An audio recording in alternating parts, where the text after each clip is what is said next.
ఈరోజు ఫేస్బుక్లో మనం చూసుకుంటే ఒక సంఘటన, ఒక తండ్రికి ముగ్గురు కూతుర్లు. తండ్రి చనిపోయినా కూడా అంత్యక్రియలు వృద్ధాశ్రమ వాళ్ళు చేశారు. అది కూడా కూతురు వీడియో కాల్లో చూసి అంత్యక్రియలను మమా అనిపించినట్టుగా నీళ్లు వేసినట్టుగా ఉండాది. ఆయన 5,100 రూపాయలు. శివ చరణ్ రాయ్ రతన్ గుప్తా ముంబై నివాసి, హర్యానా సోనీఘాట్లో మృతి. మంట కలిసిపోతున్న రక్త సంబంధాలు, తల్లిదండ్రుల అంతిమ చూపు చావుకు హాజరు కాని వైనం.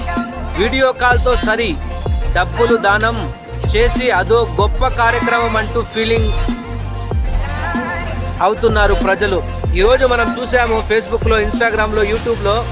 అది ఏందో మరి, తల్లిదండ్రులు చనిపోతే కూడా ఎక్కడ ఉన్నా కూడా ఒక రోజే కదా, ఒక నిమిషమే కదా మీరు ఆలోచించాల్సింది. మీకు ఈ లోకం చూపించింది, ఈ లోకాన్ని పరిచయం చేపించింది, ఈ లోకంలోకి రప్పించింది తల్లిదండ్రులు. వాళ్ళనే మీరు ఇలా చేస్తే డబ్బులుండాయి కదా, ఆశ్రమాలు ఉన్నాయి కదా, అక్కడ ఇచ్చేస్తే, అక్కడ తీర్చేస్తే, డబ్బులు ఇచ్చేస్తే సరిపోతుందిలే అనుకుంటూ ఉన్నారు.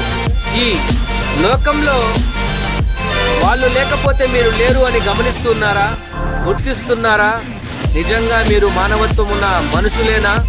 నిజంగా మీరు వీడియో కాల్లో తండ్రి అంత్యక్రియలను చూడొచ్చా?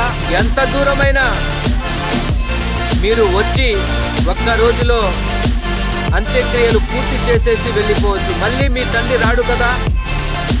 జీవితకాలం ఆడికి ఒక ఆశ, ఒక ప్రేమ. మీరు ఎదగడానికి ఎంత ప్రేమ, ఎంత కష్టపడి ఉంటారో ఆలోచించారా? మానవత్వం లేని మృగాల్లాగా మారుతున్న ప్రజలు, మానవత్వం లేని మృగాల్లా తయారవుతున్న మనుషులు.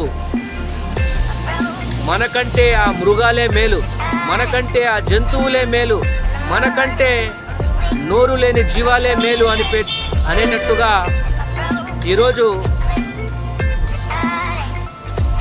నెటిజన్లు అనుకుంటూ ఉన్నారు. మీరు చూడండి, బాగా ఫేస్బుక్లో, ఇన్స్టాగ్రామ్లో బాగా వైరల్గా మారింది.